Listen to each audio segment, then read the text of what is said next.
என்ன ஜாக்லின் நீங்க போங்க, எதுக்கு எடுத்தாலும் ஒப்பாரியா ஜாக்லினே? எதுக்கு எடுத்தாலும் இப்படி ஒப்பாரி வச்சா மக்கள் என்னதான் பண்ண முடியும்? ஏங்க நீங்க வெறும் தரையில நடக்கிறது உங்களோட ரசிகர்களுக்கு பிடிக்கல, அதனால உங்க ரசிகர்கள் எல்லாம் சேர்ந்து சரி ரைட்டு எங்க அக்கா வெறுந்தரையில நடக்கிற செட் ஆகல, அதனால நாங்க ரெட் கலர் கார்பெட் போட போறோம்னு சொல்லிட்டு கஷ்டப்பட்டு வெளியே ஓட்டுகளை போட்டு ஒரு ரெட் கலர் கார்பெட் ஒரு 10 அடிக்கு வாங்கி உள்ள அனுப்பிவிட்டா அதுல ஜாலியா நடந்து ஊர் சுத்துவேன்னு பார்த்தா அதுதான் இல்லாம அந்த ரெட் கலர் கார்பெட்டை பிடிச்சி வச்சு ஓவர் திங்க் பண்ணி உட்காந்து ஒப்பாரி வச்சுட்டு இருக்காங்க. ஆனா இதுல பெரிய சிரிப்பு தெரியுமா? வீட்டுக்குள்ள இந்த ரெட் கலர் கார்பெட்டை கொடுத்தன வெளியே இருந்த நம்ம ஜாக்லினோட ரசிகர்கள்லாம் ஏய் பாத்தியா எங்க அக்கா மாசுடா, எங்க அக்காக்கு ரெட் கலர் கார்பெட் போன வீட்டுக்குள்ள எல்லாரும் மூஞ்சி செத்து போச்சு, எங்க அக்கா ஃபயர்றான்னு சொல்லிட்டு பயங்கரமா ஃபயர் விட்டாங்க. முக்கியமா அந்த ஓட்டுல முத்துக்குமரன் இருந்தா, ஆனா முத்துக்குமரன் ஜெயிக்கல பாத்தியா, எங்க அக்கா தான் ஜெயிச்சாங்கன்னு சொல்லிட்டு பயங்கரமா பேசிட்டு இருக்காங்க. ஃபர்ஸ்ட் ஆஃப் ஆல் நல்லா ஒன்று புரிஞ்சுக்கோங்க, இந்த ரெட் கலர் கார்பெட் அப்படிங்கிற மேட்டர் வந்து வீட்டுக்குள்ள ரெண்டு விதமா யோசிச்சு கொடுப்பாங்க. ஒன்னு அதிகபட்சமா மக்கள் சப்போர்ட் இருக்க ஆட்கள் கொடுப்பாங்க, இல்ல அதிகபட்சமா யாருக்கிட்ட இருந்து கண்டென்ட் எடுக்கலாம். இந்த ரெட் கலர் கார்பெட் ஒரு ஆள் கொண்டு கொடுத்தா அந்த ஆள் அதை வச்சு ஒரு கண்டென்ட் ஆக்கிடுவாங்க, அதை வச்சு கண்டிப்பா நமக்கு கண்டென்ட் வருமா அப்படி சொல்லி யோசிச்சு தான் கொடுப்பாங்க. ஓகேவா? அந்த வைக்கல ஜாக்லினை கோத்து விட்டுட்டாங்க அப்படிங்கிறதா உண்மை.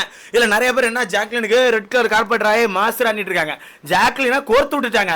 அதை வீட்டுக்குள்ள இருந்த ஜாக்லினே கண்டுபிடிச்சாங்க, காலில இருந்து பயங்கரமா ஒப்பாரி. ஓகேவா? ஆக்சுவலா அதுக்கு மட்டும் இப்போ ஒப்பாரி வைக்கல, வீட்டுல இன்னொரு சம்பவம் நடந்துச்சு இப்போ கொஞ்ச முன்னாடி. அந்த சம்பவத்தை எல்லாம் கனெக்ட் பண்ணி வச்சுட்டு இப்போ ஜாக்லின் உட்கார்ந்து பயங்கரமா அழுதுட்டு இருந்தாங்க.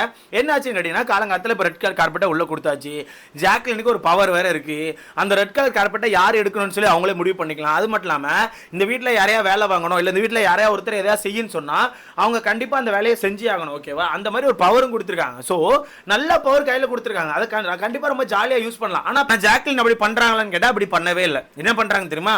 அந்த ரெட் கலர் கார்பெட்டை வாங்கினதுல இருந்தே இதுக்கு நான் டிசர்வ் இல்ல, இதுக்கு நான் டிசர்வ் கிடையாது, இது எனக்கு கிடையாது, வேற யாருக்கோ வர வேண்டியது எனக்கு வந்துட்டு இது எனக்கு கிடையாது, எனக்கு பிடிக்கலன்னு சொல்லி ஒப்பாரி வச்சுட்டு இருக்காங்க. அப்ப வெளியெல்லாம் கொஞ்சம் குழப்பத்தில் உள்ளாயிட்டாங்க, என்னப்பா இது ஒப்பாரி வச்சுட்டு இருக்காங்க எதுக்குன்னு தெரியலன்னு சொல்லிட்டு யோசிச்சுட்டு இருக்கும்போது அப்பதான் எனக்கு இன்னொரு ஞாபகம் வந்துச்சு.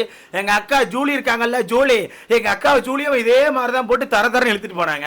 ஒருவேளை ஜாக்லின் வந்து வீட்டுக்குள்ள அப்ப நம்ம ஜூலி மாதிரி வெளியே தெரிஞ்சிருப்போமோ, அப்ப நம்ம நெகட்டிவ் சைட்ல இருக்குமான்னு சொல்லிட்டு பயங்கரமா ஒரு மாதிரி ஓவர் திங்க் பண்ண ஆரம்பிச்சிட்டாங்க. அப்ப நம்ம வந்து நெகட்டிவ் சைட்ல தான் இருக்கோம், அப்ப மக்கள் நம்மளை வச்சு செய்யணும்னு சொல்லி முடிவு பண்ணிருக்காங்க போலன்னு சொல்லிட்டு பயங்கரமா பயந்து அதில் தான் உட்காந்து அழுதுட்டு இருக்காங்க. ஆனால் ஜாலியாக கொஞ்ச நேரம் சுத்தினாங்க. ஓகேவா? ஜாலியாக கொஞ்ச நேரம் சுத்திட்டு இருந்தாங்க.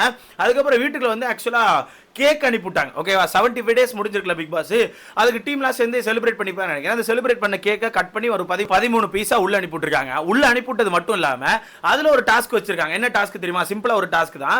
அந்த டாஸ்க் என்னன்னா ஒவ்வொருத்தரா வந்து இந்த வீட்டில் ஒருத்தரை செலக்ட் பண்ணி இந்த ஒரு நபர் கூட இவ்வளவு நாள் டிராவல் பண்ணது எனக்கு ரொம்ப பிடிச்சிருக்கு, ரொம்ப இது நல்லா இருந்துச்சு, இன்னும் கொஞ்சம் டிராவல் பண்ண நினைக்கிறேன்னு சொல்லிட்டு யாரையா ஒருத்தரை செலக்ட் பண்ணி அந்த ஒரு நபருக்கு வந்து அந்த கேக்கை ஊட்டணும்னு சொல்லியிருக்காங்க. ஓகேவா?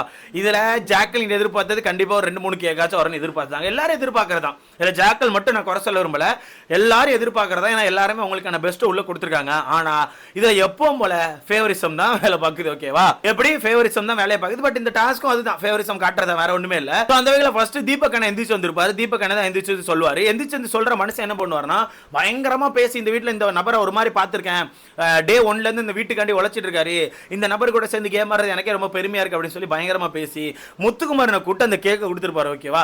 முத்துக்குமாரனை கூட்டு கொடுத்திருப்பாரு. அதுக்கு முத்துக்குமாரன் பயங்கரமா உட்கார்ந்து எக்ஸ்பிளனேஷன் எல்லாம் கொடுத்திருப்பாங்க. அதுக்கப்புறம் முத்துக்குமாரன் தீபக்கை கூட்டு கொடுத்திருப்பாரு. எப்படியே தீபக் அண்ணா கூட்டு கொடுத்திருப்பாங்க. இந்த மாதிரி ஒவ்வொருத்தர் மாத்தி மாத்தி கூட்டு கொடுத்திருப்பாங்க. இதுல அருண் அவர்களை பொறுத்த வரைக்கும் யாரை கூட்டு கொடுப்பாங்கன்னா விஜய் விஷால கூட்டு கொடுப்பான் அருண். அதுல விஜய் விஷால் என்ன பண்ணுவாங்கன்னா சௌந்தர்யா கூட்டு கொடுப்பாங்க. அதுல சௌந்தர்யா என்ன பண்ணுவாங்கன்னா ரயானை கூட்டு கொடுப்பாங்க. அதுல திருப்பி ரயான் என்ன பண்ணுவாங்கன்னா ரயான் வந்து இருந்துட்டு திருப்பியும் அவங்க பேர் என்ன சௌந்தர்யாக்கே கொடுப்பாங்க. இந்த மாதிரி மாத்தி மாத்தி அவங்களுக்கே பரிமாறிக்கிட்டு ஜாக்கலின் மட்டும் ரோட்ல விட்டுருவாங்க. இப்படியே ஜாக்கலின் மட்டும் ரோட்ல விட்டுருவாங்க.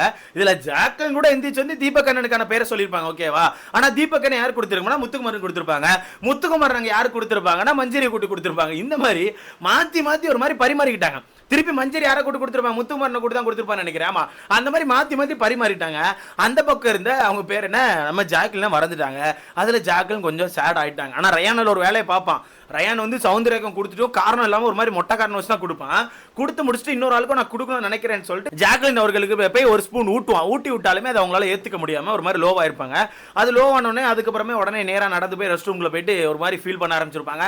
ஃபீல் பண்ணிட்டு வெளியே வந்துட்டும் பயங்கரமா உட்காந்து அழ ஆரம்பிச்சிருவாங்க. எனக்கு இது பிடிக்கல, நான் இந்த ரெட் கலர் கார்பெட்டுக்கு டிசர்வ் கிடையாது, இது எனக்கு கிடையாது, இது வேற யாருக்கோ உள்ளது, இது எனக்கு வேணான மாதிரி பயங்கரமா உட்காந்து அழுதுருப்பாங்க. இப்போ ஆக்சுவலா அவங்க எப்படி ஃபீல் பண்றாங்கன்னா ஒருவேளை நம்ம மைனஸா போயிட்டு இருக்குமோ, இந்த வீட்டில் நம்ம நிறைய தப்புகள் பண்றோமோ, இப்போ நம்ம மக்கள் கிட்ட ஒரு மாதிரி இந்த ஜூலி மாதிரி வித்தியாசமா நம்மளை போட்டு அடிச்சிட்டு இருக்காங்களோன்னு சொல்லிட்டு ஒரு பயம் வந்து உட்கார்ந்து அழுறாங்க. அது மட்டும் இல்லாம இந்த கேக் நமக்கு யாருமே கொடுக்கலையே, மத்த எல்லாருக்கும் கூட ஒரு கேக் வந்திருக்கு, ஒரு ஸ்பூன் எல்லாருமே ஊட்டி விட்டுருக்காங்க. ரஞ்சித் அவர்களை பொறுத்தவரைக்கும் ஜெஃப்ரி கொடுத்துருக்காங்க, ஜெஃப்ரியை பொறுத்தவரைக்கும் ரஞ்சித் அவர்கள் கொடுத்துருக்காங்க, பவித்ரா பொறுத்தவரைக்கும் எனக்கு தெரிஞ்சு அன்சிதா கொடுத்தா நினைக்கிறேன், அன்சிதாவை பொறுத்தவரைக்கும் பவித்ரா கொடுத்துட்டாங்க. இந்த மாதிரி எல்லாருமே அவங்களுக்குள்ள பரிமாறிக்கிட்டாங்க. ஆனா ஜாக்லின் மட்டும் யாருமே கொடுக்கல. அப்படியே ஜாக்லின் மட்டும் யாருமே கொடுக்கல. அந்த ஒரு விஷயத்தை வச்சு லோ ஆயிட்டாங்க. பட் அவங்க ஃபீல் பண்றது கரெக்டா தப்பான்னு கேட்டா என்ன பொறுத்தவரைக்கும் கரெக்ட் தான். ஏன்னா வீட்டுக்குள்ள ஃப்ரெண்டா ஒரு 2-3 பேரை வச்சு ஜாலியா சுத்திட்டு இருக்காங்க. அப்படி இருக்கும்போது அவங்க கூட தான் ஜாலியா இருக்கும்னு சொல்லிட்டு அவங்க ஆயாலே நிறைய இடங்கள்ல சொல்லியிருக்காங்க. அப்படி சொல்லும் போது அவங்க எதிர்பார்க்க தான் செய்வாங்க. சரி ஓகே, இந்த வீட்டில் நம்ம இவங்க கூட ஜாலியா சர்வே இருக்குமே, அப்ப நமக்கு அந்த கேக் வரும்னு சொல்லி அவங்க எதிர்பார்க்கறதுல தப்பு கிடையாது. யாருமே கொடுக்கல. ஓகேவா, யாருமே கொடுக்கல. கடைசியில் அதில் லோவாகி தான் உள்ள உட்காந்து ஃபீல் பண்ணிட்டு இருப்பாங்க. சரி, இதுக்கு வெளியே வந்து நம்ம ரயானும் சௌந்தர்யா என்ன பேசுறாங்க தெரியுமா, இதுக்கெல்லாம் நம்ம ஒன்றும் பண்ண முடியாது, நாங்கள் வந்து ஒரு காரணம் வச்சு கொடுத்தோம், அந்த காரணம் வச்சு தான் கொடுக்க முடியும், இப்படி தான் பண்ண முடியும், இதை தாண்டில எதுவுமே பண்ண முடியாதுன்னு சொல்லிட்டு பயங்கரமாக பேசிட்டு இருக்காங்க. இதில் ரயான் வைக்கிற கருத்து என்னன்னா, நான் வந்து அவங்கள வந்து ஒரு சிஸ்டர் மாதிரி பார்த்துட்டு இருக்கேன். ஸோ அதை நான் நிறைய இடங்களில் சொல்லியிருக்கேன். இருந்தாலும் இந்த இடத்துல ஒரு ஆளுக்கு தான் கொடுக்க முடியும் அப்படிங்கும்போது எனக்கு சௌந்தர்யா தான் ஃபர்ஸ்ட் வராங்க. நான் சௌந்தர்யா கொடுத்துட்டேன். அது மாதிரி சௌந்தர்யாக்கு வந்து எனக்கு கொடுக்கணும்னு தோணி இருக்கு, சௌந்தர்யா கொடுத்துருக்காங்க. ஸோ இதில் நாங்கள் எதுவுமே பண்ண முடியாது, இதுக்கெல்லாம் அவங்க யோசிச்சுட்டு உட்காந்து அழுதுட்டு தான் எதுவுமே செய்ய முடியாதுன்னு சொல்லிட்டு பயங்கரமா உட்காந்து பேசிட்டு இருந்தாங்க. இதுல முத்துக்குமார் தான் ரொம்ப தெளிவா ஒரு கிளாரிஃபிகேஷன் கொடுக்குறாங்க தெரியுமா. முத்துக்குமார் அழகா கொடுத்தாங்க பாருங்க. அவங்க யோசிக்கிறது அவங்க சைட்லேருந்து கரெக்ட். ஏன்னா அவங்க வெளி உலகத்தில் நிறைய ஃப்ரெண்ட்ஸ் கூட தான் சுற்றி இருக்காங்க, நிறைய ட்ரஸ்டபிள் ஃப்ரெண்ட்ஸை வந்து சோர்ஸாக வச்சிருக்காங்க. அப்படி இருக்கும்போது அவங்க வந்து இந்த மாதிரி விஷயங்களை எதிர்பார்ப்பாங்க. ஒரு விஷயம் நடக்கும்போது நமக்கு யாராச்சும் ஒரு இது கொடுப்பாங்களா, இல்லை நமக்கு ஒரு அப்ரிசியேஷன் கிடைக்குமா, நம்ம ஃப்ரெண்டே நம்மளை எங்கேயா தூக்கி விடுவாங்களோன்னு சொல்லிட்டு கண்டிப்பாக எதிர்பார்ப்பாங்க. அந்த ஒரு எதிர்பார்ப்பை தான் அவங்க மேலே வச்சிருக்காங்க. ஸோ அந்த எதிர்பார்ப்பை நம்ம தப்புன்னு சொல்லக்கூடாது. அது அவங்க அப்படி பழகிருக்காங்க, அப்படி வாழ்ந்துருக்காங்க. ஸோ ஒருவேளை நீங்கள் இந்த வீட்டை விட்டு வெளியே போனால் கூட இந்த வீட்டுக்குள்ள நீங்கள் எப்படி ஃப்ரெண்ட்ஸாக இருக்கீங்களோ அதே மாதிரி வெளியே தொடர்ந்தீங்கன்னா அவங்களுக்கான கேரக்டர் இன்னும் நீங்கள் புரிஞ்சுப்பீங்க நான் நினைக்கிறேன். நான் கவனிச்ச வரதுக்கு அவங்க ரொம்ப ஃப்ரெண்ட்ஸ்க்கு ஒரு மரியாதை கொடுக்குறாங்க. அதனால மட்டுமே அவங்க வந்து இந்த விஷயங்களை உங்ககிட்ட எதிர்பார்க்கறாங்க. பட் உங்களே நான் தப்பு சொல்றதுக்குள்ள நீங்க உங்களுக்கான கேம் ஆடுறீங்கன்னு சொல்லிட்டு முத்துக்குமார் ரொம்ப தெளிவா சொல்லிட்டான். என்ன பொறுத்தவரைக்கும் அது வந்து லைட்டா உண்மைதான். ஏன்னா வந்து நான் ரீசெண்டா நான் ஜாக்லின்கான நிறைய வீடியோஸ் பார்த்தேன் ஆக்சுவலா ட்விட்டர்ல. அந்த வீடியோல பாத்தீங்கன்னா எப்பவுமே ஒரு 2-3 தம்பின்னு ஃப்ரெண்ட்ஸ் ஒரு 4 பேர் வச்சுட்டு தான் எல்லா இடத்துலயும் சுத்திக்கிட்டே இருக்காங்க. யூடியூப்ல வீடியோ போடுறதாகட்டும் எல்லா இடத்துக்குமே தம்பி தான், தம்பின்னு ஒரு 2-3 பேர்களை சுற்றி வச்சிருக்காங்க. ஸோ அப்படி வச்சிருக்கும் போது மேபி ரயான் கிட்ட இருந்து அதை எக்ஸ்பெக்ட் பண்ணது எனக்கு தெரிஞ்சு தப்பா தோணல. மேபி எக்ஸ்பெக்ட் பண்ணிருக்கலாம், அந்த எக்ஸ்பெக்ட் பண்ணி அந்த விஷயங்கள் கிடைக்கல அப்படிங்கும்போது அவங்க ஃபீல் பண்ணிக்கலாம் எனக்கு தோணுது. மொத்தத்தில் இப்போ வீட்டுக்குள்ள வந்து ஜாக்லின் வந்து ரொம்ப லோவா இருக்காங்க அப்படிங்கிறத உண்மை. மேபி இது வந்து எனக்கு தெரிஞ்சு இந்த ரெட் கார்பெட் மேட்டர் எப்போ முடியும்னு தெரியல. மேபி இன்னைக்கு நைட்டு முடியுதா இல்லை நாளைக்கு முடியுதான்னு தெரியல. பட் முடியும் போது தான் அவங்க கொஞ்சம் ரிலீஃப் ஆவாங்க. பட் இந்த இடத்துல முத்துக்குமார் ஒரு விஷயத்தை டேரக்டாவே சொல்லிட்டான். இங்க பாருங்க, இந்த விஷயத்தை நீங்க ரெண்டா எடுத்துக்கலாம். ஒன்று நல்லதாக இருக்கலாம், கெட்டதாக இருக்கலாம். கெட்டதாக இருக்குன்னு நினச்சிங்கன்னா அதை அப்படியே விட்டுருங்க, நீங்கள் ஆடிட்டு இருக்க கேம் ஆடுங்க. இல்லை நல்லதாக இருக்கும்னு நினச்சிங்கன்னா இதை தொடர்ந்து என்ன பண்ணலான்னு சொல்லி யோசிங்க. அவ்வளோதான் பண்ண முடியும். தாண்டி இது நல்லதாக இருக்கும் கெட்டதாக இருக்கும்னு யோசிச்சு இந்த வீட்டில் நீங்கள் ஏதாவது ஒன்று பெருசாக மாற்றணும், இல்லை இதை நான் வந்து அனுபவிக்க விரும்பலன்னு சொல்லி எதுவுமே பண்ணி ஒன்றுமே பிரோஜனம் கிடையாது. கொடுத்துருக்காங்க, அதை வாங்கிக்கோங்க, அதுபடி நடந்துக்கோங்கன்னு சொல்கிறோம். ரொம்ப தெளிவாக சொல்லிட்டான். சொன்ன பிறகு கூட ஜாக்லின் லோவாக தான் இருக்காங்க. நீங்கள் சொல்லுங்கள், இப்போ ரெட் கலர் கார்பெட் மேட்டர் வந்து உங்களுக்கு எப்படி ஃபீல் ஆகுது? ஜூலி மாதிரி வந்து வச்சு ஃபன் பண்ணணும்னு கொடுத்துருக்காங்களா, இல்லை மக்கள் உண்மையாகவே அவங்கள வந்து அந்த மாதிரி இடத்துல வச்சு பார்க்கணும்னு சொல்லி கொடுத்துருக்காங்கன்னு சொல்லி உங்களுக்கான கருத்தை மறக்காம கமெண்ட்ல போடுங்க. முக்கியமா ரயான் இருப்பா, சாயங்காலம் உன்னோட நாமினேஷன் ஃப்ரீ பாஸ்.